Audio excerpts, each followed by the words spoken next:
Meaning of dime. Dime. Dime. Dime. Dime. Dime is a noun that refers to a U.S. coin worth 10 cents.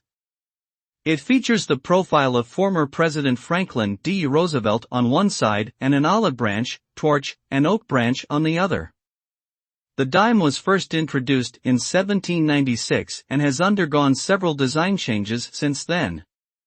The word dime can also be used informally to indicate a coin or small amount of money. Additionally, dime can be used as an adjective to describe something of excellent quality or value.